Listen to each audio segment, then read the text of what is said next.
Hey, what's up, guys? Welcome to the Knock and Talk podcast. I'm one of your hosts, Angie. And I'm Professor D. And for today's episode, we'll be focusing on the factors that make up a successful podcast.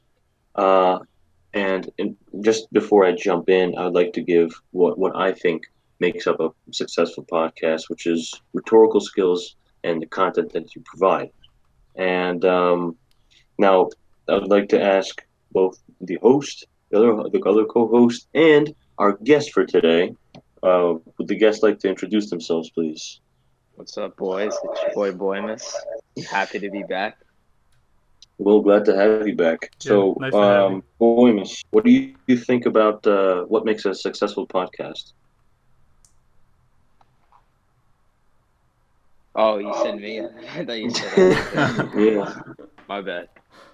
But most importantly, I think a successful podcast, it's all about the user and like the fan interaction. Mm-hmm. I mean, Okay. you see it with a lot of these big podcasts on whatever platform, especially on YouTube with guys like Joe Rogan. Just a lot of the reasons why they're so successful and they're able to get such a big fan base is how they manage their social media and just how they brand themselves. Like a lot of fans and just guys who watch can relate to these guys, and I think that's what makes them so So they attractive invite. to. Oh, okay, my bad, my bad. Go on. No, no, you go what you were saying. Oh, okay.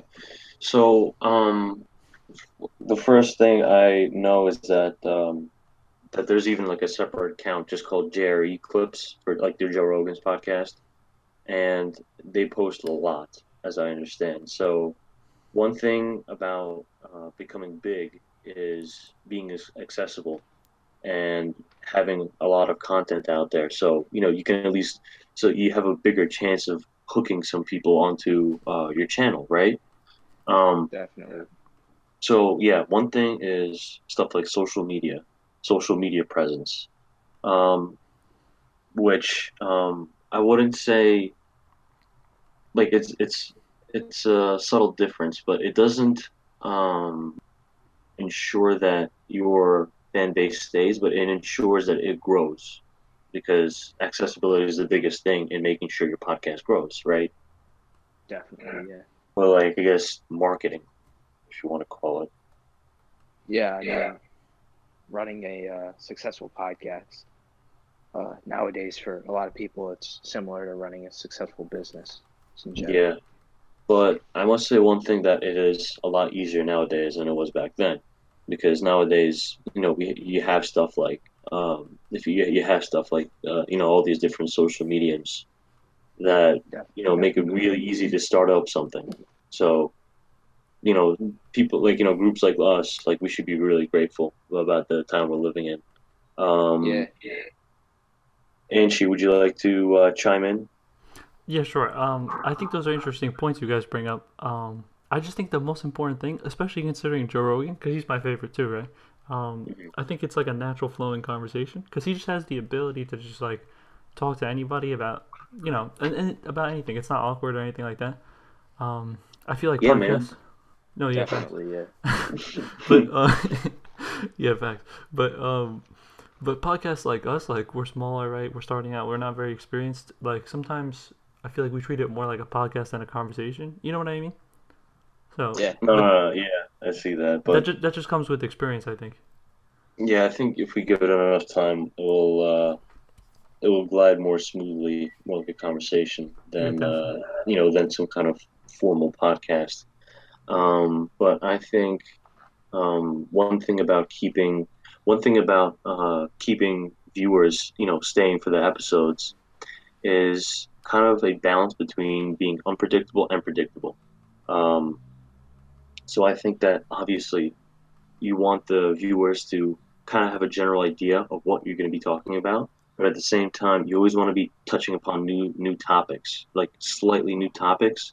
So they'll be wondering, I wonder what their opinion about this is going to be, or how they're going to react to that, or how they're going to reflect, or whatever. Right. So, Another look, another okay, thing go I just on. thought of was like the personality of the people on the podcast. Like if the audience gets to know them, they're like a friend or something. You know what I mean? Yeah. Uh-huh. That's Yeah, I very see what important. you mean. But that touches along more on the, I guess, both the content and rhetorical skills, Yeah, definitely. categories that I was talking about. In that, the person, like, if you're going into a podcast, right, and you're giving up some monotone voice the whole entire time, you're obviously very less likely to keep some people interested because it's going to be very predictable how you're going to talk. And in order to actually stay for the episode, you need to be genuinely interested in the topic. Because some people, well, I guess a lot of people, um, they're not absolutely interested in the topic all the time. It could be the person themselves and how they speak is that's carrying this interest to see how the viewers seeing how this person reacts to this. Yeah, some new Definitely. information. Yeah. And I think that kind of goes back to what makes Joe Rogan so successful is that he's very natural, like in his conversation, and Yeah, you could definitely achieve that with experience. But I think it's a lot easier for that to come if you're genuinely excited about what you're talking about, and if you genuinely enjoy making the podcast episodes. yeah, and I mean another thing, I've seen like a lot of memes around about Joe Rogan, so he's obviously like a pretty funny guy. I mean, I think even he was even like had some like a little comedian career now, Wait, what? or No, he's a professional comedian. That's his job. profession. Okay, listen, I'm not an Yeah. expert Joe Rogan here. All right, Well, sorry, Angie. okay, no problem. Anyway, to clarify for the viewers, that's like his main job. Yeah, he's been a comedian for very many years. He's like made it as a comedian. I think that's what made him not rich, but that's what got him his like basis for monetarily and like Well, I mean that and probably socially. also catalyzed the popularity of his podcast. No. Oh, definitely. But the podcast came much later. First, he did Fear Factor, which was a show he hosted. Mhm. Yeah, I do remember. I mean, wait, did that show end already, or is it still going? No, no, No, I'm pretty sure. I think it's still going. Wait, Oh, really? okay. No, Yeah, I think. they're kind of beating it to death, you know. Oh, okay. You know what Either other shows are beaten to death? what? Family Guy and Simpsons. Really, how long can Oh it take? yeah, For real Oh, though. Yeah. and SpongeBob. Like, yeah, dude, just facts. end it already. I've already seen like memes about like not really memes, but like a glorification of its ending, like making a really poetic ending to the show. Like if people are already thinking about poetic endings, that really shows you that it's time to end it. I haven't seen the same thing with Family Guy and Simpsons though. I don't know. Nobody really pays that much attention to it. Yeah, Like obviously, they're there's just a so lot of memes successful. around. Yeah. I guess they have some stuff working for them, but I mean, I'd argue that the earlier stuff is still like would still be better. No, yeah, of course. That's why, like, isn't that why you expect it to end? Because, they're beating a dead horse. Basically, it's not as good anymore. Like, Yeah, but they keep it on even despite that because it's just so successful and they know people are just gonna watch it. yeah. Like the same thing goes for well, not the same thing. Opposite thing goes for Seinfeld in that they really like did the best thing that they should. They did what they should. They ended it like when it was like booming, when it was booming in Oh popularity. yeah, yeah. Like when it ended, people were so sad that it was over. I think back in 1998, and I think they even aired the last episode over on Times Square. I think over in Times Square on one of the big screens. That's crazy. Like yeah, no, but I mean I really think it deserves that. I mean it's a great show. Love it. Much Definitely, better yeah. than Friends. All right, So much better. only NPCs like Friends. Okay. It's facts. Speaking of shows, I've been watching Ozark. Yeah, I don't really watch shows, but I have Netflix over here, so Wait, what's like a horror? Is that drama? Like what's it's going on there? it's like a drama. It's like how, like Breaking Bad is a drama, Mad Men was a drama. Oh, okay, It's okay. like it's like that. It's pretty good. It has Jason Bateman. Jason Bateman. Yeah, Sorry, I'm familiar. I'm not. I'm not a pop culture guy. Yeah. fuck Nick T, you know him? I mean, oh fuck. Yeah. I mean, Nah, it's Boymus. fine. I think I called you Andrea before anyway. Yeah.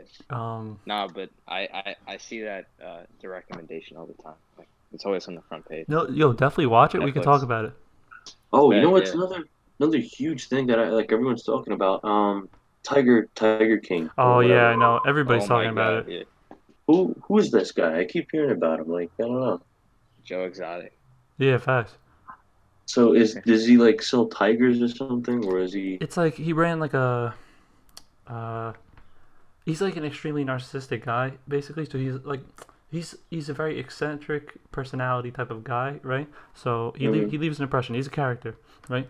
Um, and this is what I've got from Joe Rogan talking about it. I haven't seen the show, but anyway, he basically was like running a thing where they would save and raise like tigers, because tigers are like endangered or something like that. Okay, it doesn't sound bad so far. Right, but he would use the tigers just for publicity for himself. You know what I mean? Ah, okay, So like yeah. he wasn't actually doing it out of kindness and stuff. But then it's not just about him. It's about these different people who all run with big cats and stuff like that. Nick T, have you seen it? Oh fuck, Boymus. Nah. Okay, Just heard about it. Just heard about it. yeah, check it out. You might like it because with the Yeah, animals and stuff like that. yeah. I heard it's the cast of characters Wait, would make hold on. the I'm What's sorry. I just got the thought back. You were mentioning Breaking Bad before on as like a drama? yeah, a drama. Have you guys seen Better Call Saul? Oh The yeah, spin-off, I like saw like that the first offshoot. season. I saw like the first season. Nah, I haven't. I need to watch it. It's really good. I just haven't continued. Like, Yeah, I Yeah. watched every episode so far. It's absolutely amazing. I mean, one of the okay, like might be my bias because Mike Ehrmantraut is on the show, which is literally my favorite character. from Breaking Bad. Yeah, Okay. like I don't know, something like it just this nonchalant aggressiveness that and he like is always finds his way around. Always does things a simple way, but always gets his goals, accomplishes his goals. I mean, obviously, in the end, it didn't work out for him because, as you know, in Breaking Bad, uh, Spoiler alert. yeah, doesn't. Oh, no, not spoiler, but let's just say it doesn't end well for him. Of course. Um, Yeah. but the actual Better Call Saul takes place before Breaking Bad, in the early 2000s, like early 2000s, I think. Um, but yeah, still, I think they probably use the same team of directors or producers or whatever the title is. But the cinematography is very similar. The like it still captures your interest in the same way that we all miss so much from Breaking Bad. Um, so I'm glad that's still going. And then there was another offshoot film from the whole entire Oh Breaking Bad universe called El Dorado, I think. no, no, it was like El Camino. El Camino, right? El Dorado, whatever. Sorry, but anyways, that was wait, what does El Dorado mean? I don't know what that means. Huh, It's like some legend, like a some lost legend. city or something. Okay, Oh yeah, I think he's right. I'm gonna look it up. but I think it's like a gold it's city. basically what happens right after the Breaking Bad. That when like Jesse escapes that com. Right, Um, right. Have you seen it? yeah, yeah, yeah. Of course, as soon as it came out, I was like, "Yo!" Yeah. Yeah, yeah. I haven't seen it Check yet. it out. I want to watch that. Is it good? But I mean, it wasn't anything like where you're like that's crazy at the end. It was just like enjoyable. Like Yeah. Uh, For fans of the show, it's just it, I mean, I mean, I don't like when they make that extra stuff or all the offshoots have been good, but when they're just like milk for money for Star Wars, like okay, no, I'm not watching that. Still lost my respect. yeah. And shame on Disney. They really just destroyed the whole entire name that Star Wars had. Um, It's kind of sad. Ever since the original trilogy, it's yeah, just been downhill. like okay, it might be a bit more controversial opinion, but I was a fan of the prequels. Well, like the prequels like that they released Yeah, in yeah, Yeah. two yeah, thousands. definitely. Yeah. But this stuff that they've been releasing now, it's like why do you got to do it every single year now? Come on, dude. Uh, Yeah, I think they kind of lost what Star Wars was really about, because I yeah, think what really made the original trilogy just so enjoyable to so many yeah, people but was just the characters and how you could honestly, relate to what do you them and their struggles. what do you expect from like a money hungry, huge Yeah. corporation Yeah. like Big Oh Disney? corp, yeah, bro. yeah, Yeah. Um, hashtag F word corporations. Yeah, and the Fed, bro. Just throw it in Yeah, too. And the Fed. that's it. and Hashtag the, NFL. Yeah, but they ruin so much stuff. I'm actually reading that book, Salt, Sugar, and Fat, and the stuff that they've done, like reading about what food corporations have done to get more money, to get more sales. It's absolutely disgusting. Like how they see customers. Like they don't they oh don't yeah, seem they don't see them as people. They just see them as pawns. They see them as money. like money, exactly. And like they take advantage of like little kids too because they're so impressionable. So they always jump for that. And like you see this recurring theme where the heads of these like industry of this like food industry, like they're always like so jumpy. They're ready to jump on like the next big idea to get more people buying, to get more people hooked on food, right? And the thing is, morality never really enters the equation. For them, it's just like the best way I can describe it. It's just like a big chessboard, right? It's a lot more logical, right? It's almost as if that they've dissociated from the human race. They're not human. They're like some aliens, trying to get their huge portion of money. Like, Well, Yeah, yeah, it's their not, their desire for money and wealth and capital and stuff like that dehumanizes those people who are going to be the consumers. You know what I mean? Even the children yeah, that yeah. It that they just prey on. reduces them. It just reduces them to numbers. They don't Right. think Exactly. about. They don't think about the 10-year-old boy who's already obese and struggling to climb up the flight of stairs. No, they just say, nope, his fault. He, yeah, exactly. it's lack of willpower. Keep Definitely not. keep buying Twinkies. Yeah, it's definitely not our fault that we put so much sugar that's to the point that it's irresistible for little kids. Um, and some like okay, especially in the sugar portion of the book that I've read, it's unbelievable. Like there was before they started putting the nutrition labels on it, which I believe was in 1990. Some of these cereals literally had around 70% sugar. Like, and the parents, I mean, it's kind of hard to resist when their kids are jumping for this stuff, like biting for this stuff, and it's obvious because kids their desire for sugar is a lot stronger than in adults. So in fact, there's actually a technical term for this called the Bliss Point, where it's kind of like an upside down parabola for like that perfect amount of like the very tip of the parabola, right? Yeah, Of that exponential curve. Like that very top of it, that's like the bliss point where it's like the most amount of sugar that they desire, and anything after that is too sweet. So for kids, bliss points are a lot higher. And the thing is that like that's really how they make their money. They just add more of something of either salt, sugar, or fat just to get more consumers to get hooked onto that stuff. Like to the point where it's like their maximum bliss point. It's like they just need it, you know? yeah, definitely. Okay, my bad. I'm giving out. I'm like issuing monologues here out again, talking No, about Nah, corporations. no, that was pretty interesting. You read some good books. Do you yeah, know what you're gonna for read sure. after that one? Or no? The thing is, I'm probably well. It's not really a matter of starting something. It's really a matter of focusing on something else. Because I'm reading several books at a time. Right. So I probably want to um start to focus more on that book on formal logic. I Oh, restarted it. good. I'm writing notes for it. So far, it's just pretty basic stuff. But I'm definitely interested um, for like all the nitty gritty of formal logic, all those fancy symbols and all that stuff. So I'm excited for that once I finish up the book. And I have like only a few pages left. I don't know. I guess I'm kind of lazy when it comes to finishing books. I always read the majority of it, and then I just kind of, all right, cool.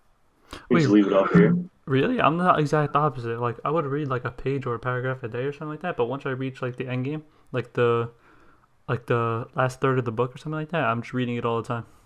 So it like exponentially Yeah, grows. I don't know. I'm the same way. Like sometimes, yeah, it'll take some time for me to really get interested in it, especially if it's a topic like I picked up like on a whim. Like it's not something I'm really that interested in. But as the book picks up, like definitely the last third, like I can't put it down. No, Oh, really, for me, I actually have like a really extreme example. So in the summer, I started reading a book by Alexander Solzhenitsyn. I can't pronounce his name still, but it's like a famous author from the Soviet. And he was talking about um, like life in the gulags. Um, so I ended up reading almost all of it except for about 5 pages in the summer, and then and then I just left it for like several months, and I finished it in the middle of January. I read those final 5 pages because like I'm like, yeah, you know what, I'm close enough. All right, I'll go for it. So that's how strange my reading habits are. it's interesting. Um, yeah, I don't know why. I guess I can't commit there. Huh. All right, well, I'll work on it. I'll make sure to finish those last few pages when I get to it for my other books. But other from that, most of the books I read are usually like something tricky, like something like that really gets the noggin jogging, you know? Yeah, challenge like Yeah. so. But I've been looking more into literature in the past while, so especially with the pandemic, I have plenty of time to do that stuff. Yeah, of course. Oh, actually, a few days ago, I was going through my home library and I found a book entirely dedicated to etiquette, like social etiquette, like in restaurants and relationships and like at home for guests. Um, I think it was like from the 60s. Do you know what it's called? Wow. Yes, I even remember Miss Van. It was something Miss Vanderbilt's book on etiquette. I don't know, very basic title. That that's I'm interesting. wondering if it was actually from a Vanderbilt descendant, like Hmm. because Vanderbilt, big Yeah. railroad tycoon, actually came from Staten Island. Yeah, right. He, Really? Yeah. yeah, he Yeah. actually. I even saw a documentary about him. He first started his life in business because he won a fight and he got a ferry boat from that. Because back then in Staten Island, before it was really developed, there were just a whole like a huge ton of just private companies that ran their own ferries to all different places. So and Vanderbilt had one of them, and he won in a fight. So that was a start. But and then he eventually moved on to other stuff like railroad, and that's where he eventually earned his name Commodore as the Commodore. Yeah. That's But he interesting. was one of the big ones. He was up there with Rockefeller and the Standard Oil and Carnegie with steel. Word. So Professor D, I would definitely like to Yes, look at that book if you're not going to read it anytime soon. on etiquette. Yeah, it sounds pretty interesting. I want to see how it was back then in the 60s. Yeah, that's it'll definitely be interesting. Just anytime you could look at Yeah, something from sure. I a mean, different time if period you're gives that some insight. if you're so inclined, but I would really recommend Salt, Sugar, and Fat once I'm done. I'm really close, trust me. Oh, really? But Okay. it's so many different subjects, like all in one plate, literally, because it's talking about food. But Yes. talking about business, business and corporations, chemistry, biology. It's talking about economics. It spans a whole lot of areas. It's talking. I mean, it's also talking about other social sciences like sociology. Yeah. Um, but I'd say it's one of the best books I've read in quite a while. Like it's just like it's page turn. It's like, okay, what's on the other page? I want to know now. All right, so if you send it to me, I'll definitely look at it. Because it starts talking because it spans so many areas. It's always touching upon something that you're always a little curious on in all different areas. So for me, it's always pressing those curiosity buttons in all different spots. So that's why I always like going to it for a nice evening, of reading. All right, sounds good. If you want to send it to me, I'll definitely look at it. So, Yeah. Boymus, though, do you have? So, are you reading anything right now? Or you have anything you're interested in reading? Um, Right now, I'm just reading some literature. Reading a classic, Catcher in the Rye, because never read it. Oh, Yeah, you never read it for class? nah, never had to read it for class. So I felt like it's one of those things like you're just expected to read it. So I was interested to see just what it was about. How far did you get into it? Oh, I've only been reading it one day. I mean, I'm like 40, 45 pages in, something, just a little bit. Okay, hype. I really like that book. Dennis, did you? Oh, Yeah. fuck. I mean, Professor D. Professor D, did you like that book as well? yeah, I know. Yeah, I liked it. I liked it like as an entertainment. It didn't really teach me anything, I'd say, but it was just Oh like yeah, it was still a page turn. Like I want to know what's on the other side, like to keep up with the story, the plot. But and like in class, because I read it for school, like in class, they always try to emphasize some kind of lesson that the book gives. oh Like yeah. It's definitely not there, like not intended. yeah, they just that's what school does. The school does. It just really just exaggerates lessons, and They that's they really they the take problem. all the joy out of reading, Yeah, honestly. and that's really the problem with schools is that the books that they give have very basic lessons and they stretch it out to such an extent to the point where it's like that's what students associate with learning is that long strewn out like Yeah, stretched out it's like um it's a chore when it yeah should be it, something it that becomes a you could do chore for like it leisure. should be it's in itself it should invoke some kind of curiosity or or some kind of intrigue into Definitely. what's next in the sequence of the content that you're learning about. And school completely fails to do that, I think. No, yeah, I agree. I used to. Well, you've seen my library, right? In the studio.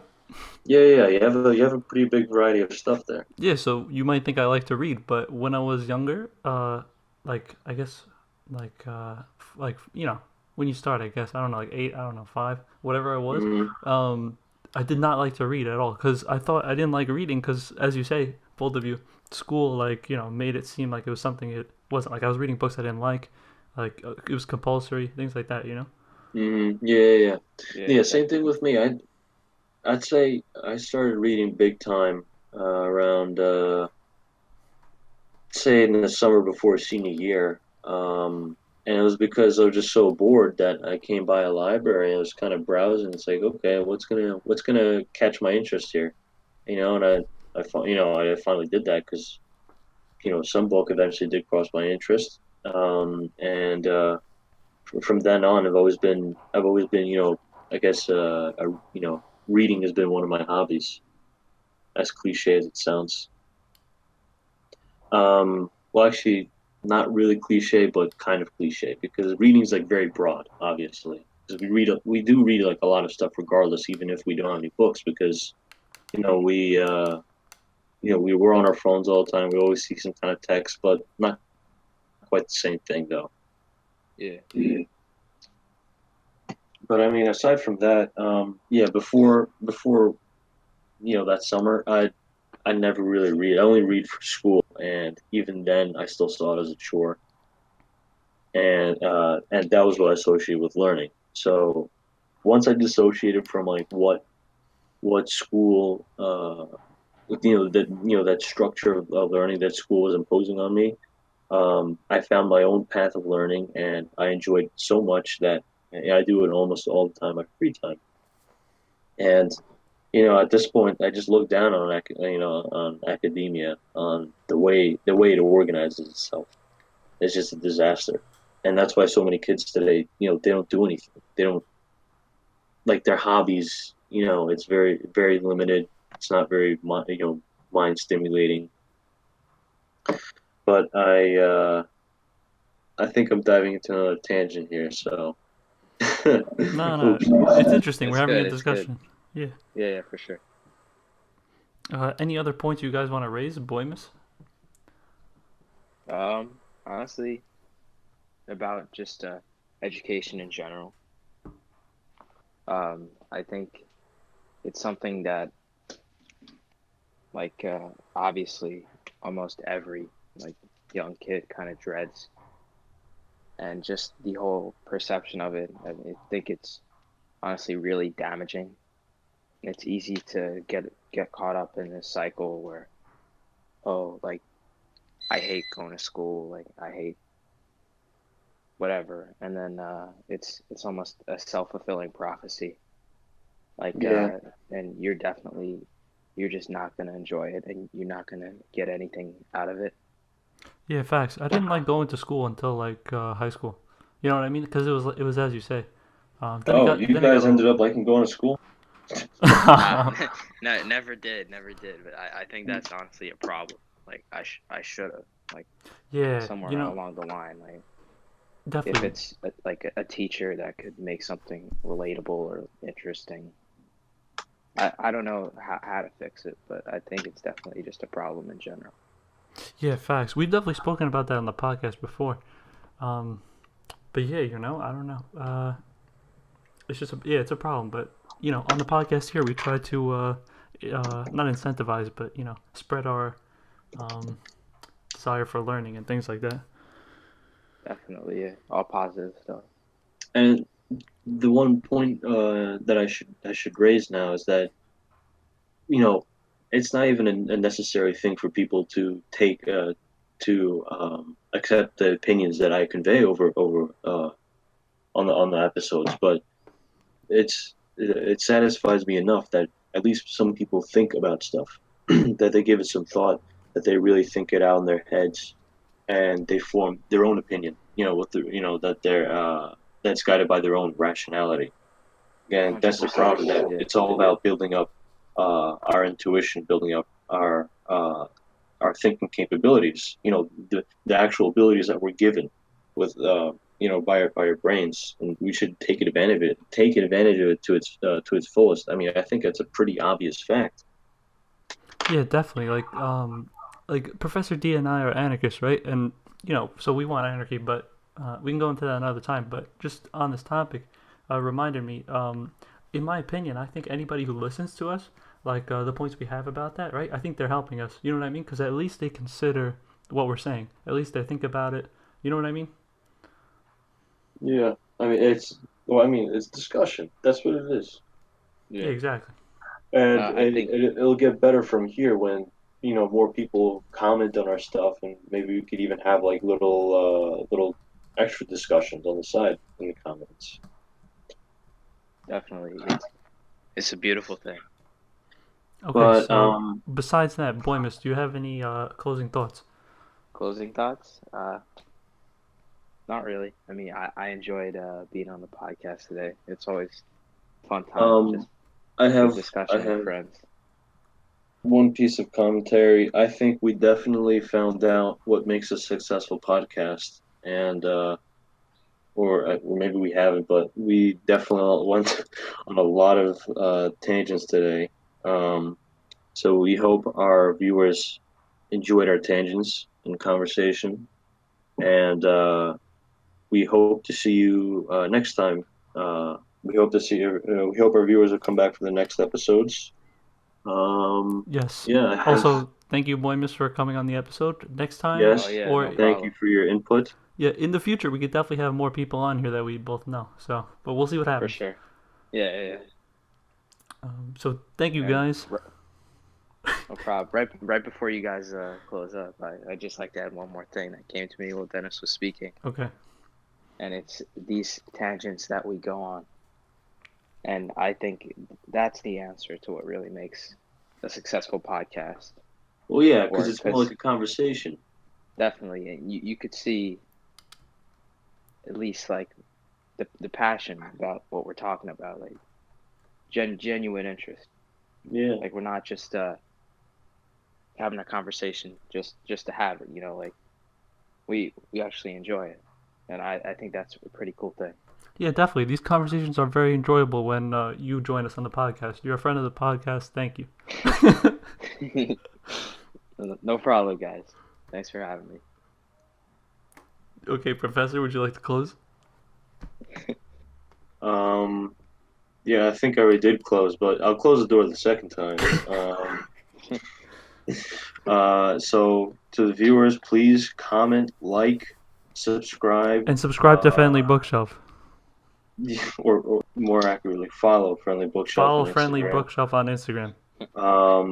And maybe for the next episode, if Joe Rogan is watching, you'd like to join us. Maybe we know you're listening, Joe Rogan.